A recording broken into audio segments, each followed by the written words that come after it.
नमस्कार मित्रांनो, राजू धोत्रे आपलं स्वागत करतोय। नवीन प्रकल्प चालू केला आहे, कोंबडी पालन।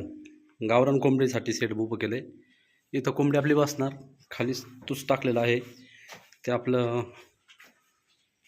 कोंबड्यांच्या विष्ठेपासून तयार होणारं खत, यासाठी हे बनवलेलं आहे। मित्रांनो, दुसरा हे प्रकल्प आहे आपला, जाळी मारली पूर्णपणे आणि ह्या जाळी मारून पूर्ण शेड तयार केले। हे शेड आपल्याला हे केलं ते आपण शेळी पालनासाठी। हे पूर्ण आपलं गोठ्याचं शेड आहे, याच्यामध्ये आपल्या गाया असतात आणि ह्या गायांपासून आपण दुधाचं उत्पन्न चालू केलेलं आहे। मित्रांनो, इथं घर पण बांधलेलं आहे जोडपा ठेवण्यासाठी आणि आपण ते जोडपाचं करतोय। ह्या आपल्या घरच्या शेळ्या आहेत, आपण शेळ्या विकत आणणार आहे बाकी दुसऱ्या बिटल जातीच्या। आणि ह्या कोंबड्या आपण ओपन ठेवलेल्या आहेत। कोंबड्या तुम्ही पाहू शकता कोंबड्या कशा खातात। त्यांना आपण बाजारातून कोबी वगैरे विकत आणून तो कोबी त्यांना टाकला आहे। समोर आपला सर्व ओपन पीस आहे सगळा अख्खा।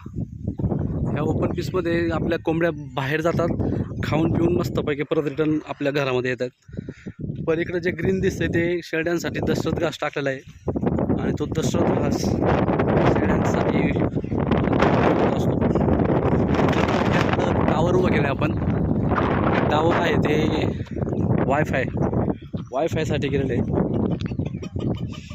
हे आपले छोटे बंधू सचिन धोत्रे, हे आपल्या गावरान कोंबड्या सगळ्या आता सुरुवात केलेली आता अशी।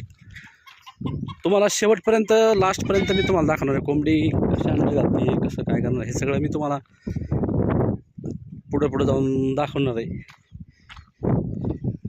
हे आपलं सगळं शेड आहे।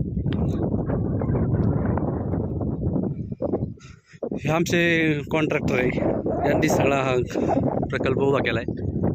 ते म्हणतात ते वायफायचं टावर दाखवा। आणि हे आपण बनवलं आहे, हे शेड बनवलं आहे शेळ्यांसाठी। अजून शेळ्या येणार आहे त्यातलं, आता कच्चं काम चालू आहे। त्यातलं कच्चं काम करून शेळ्या घेतल्यानंतर हे याच्यामध्ये शेळ्यांसाठी करणार आहे। सध्या हे सगळं कच्चं आहे, आता ही सुरुवात केलेली आहे, अजून बरंचसं काम बाकी आहे। चला त्या शेडमध्ये पळा, चला चला पळा।